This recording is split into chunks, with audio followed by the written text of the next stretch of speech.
കിച്ചു എന്നെ കുറേ നാളായി ഒരു കാര്യത്തിന് വേണ്ടിയിട്ട് ശല്യം ചെയ്തുകൊണ്ടിരിക്കുകയാണ് കേട്ടോ. കിച്ചുവിൻ്റെ മുടിയെന്ന് പറയുന്നത് നല്ല ചുരുണ്ടിട്ടുള്ള മുടിയാണ്, ഒരിക്കലും അടങ്ങി ഒതുങ്ങിയിരിക്കത്തില്ല. അപ്പോൾ കിച്ചു എന്നോട് പറഞ്ഞു, അമ്മ ഒന്നുകിൽ ഇത് ബ്ലോ ഡ്രൈയോ സ്മൂത്തനിങ്ങോ സ്ട്രെയിറ്റനിങ്ങോ എന്തെങ്കിലും ഒന്ന് ചെയ്തുക എന്ന് പറഞ്ഞു. ഇവളുടെ ശല്യം സഹിക്കാൻ വയ്യാതെ എൻ്റെ വീട്ടിനടുത്തുള്ള ബ്യൂട്ടി പാർലർ ഇട്ടിരിക്കുന്ന ആൻറ്റിയെ വിളിച്ച് ഞാൻ കാര്യം പറഞ്ഞു കേട്ടോ. അപ്പോൾ ആൻറ്റി പറഞ്ഞു, അവളെ നീ ആദ്യം ഒന്ന് കൊണ്ടുപോകാം, നമുക്ക് മുടിയൊന്ന് സെറ്റ് ചെയ്ത് നോക്കാം, സെറ്റ് ചെയ്തിട്ട് ഇഷ്ടപ്പെടുവാണെന്നുണ്ടെങ്കിൽ മാത്രം ചെയ്താൽ മതിയെന്ന് പറഞ്ഞു. പിന്നെ സ്ട്രെയിറ്റനിങ്ങും സ്മൂത്തനിങ്ങും എല്ലാം ചെയ്യുന്നതിൻ്റെ കാര്യങ്ങളൊക്കെ പറഞ്ഞു തന്നു കേട്ടോ. എല്ലാം പറഞ്ഞു തന്നിട്ട് മാത്രമേ ആൻറ്റി എന്തും ചെയ്യാറുള്ളൂ.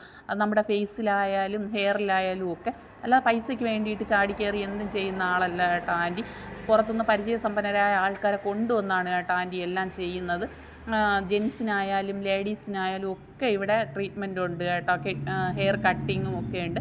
ആൻറ്റി എനിക്ക് വർഷങ്ങളായിട്ട് പരിചയമുണ്ട്. കുഞ്ഞിലേ തൊട്ടേ കിച്ചുവിൻ്റെ മുടിയൊക്കെ കട്ട് ചെയ്യുന്നത് ഈ ആൻറ്റിയാണ്. ശാന്തി ബ്യൂട്ടി പാർലർ എന്നാണ് കേട്ടോ ബ്യൂട്ടി പാർലറിൻ്റെ പേര്. കിച്ചുവിനാണെങ്കിൽ പുരുകവും ത്രെഡ് ചെയ്യണമായിരുന്നു കേട്ടോ. അങ്ങനെയാണെങ്കിൽ കിച്ചു പുരുകവും ത്രെഡ് ചെയ്ത് മുടിയൊക്കെ സെറ്റ് ചെയ്ത് കേട്ടോ. എനിക്ക് കണ്ടപ്പോഴത്തേക്ക് ഒരുപാട് ഇഷ്ടമായി. ഇവിടെ ബ്രൈഡൽ മേക്കപ്പ് ഉണ്ട്, നമ്മുടെ മുടിയുടെ ട്രീറ്റ്മെൻ്റ് ഉണ്ട്, ഫേസിൻ്റെ ട്രീറ്റ്മെൻ്റ് ഉണ്ട്, യോഗ ക്ലാസ് ഉണ്ട്.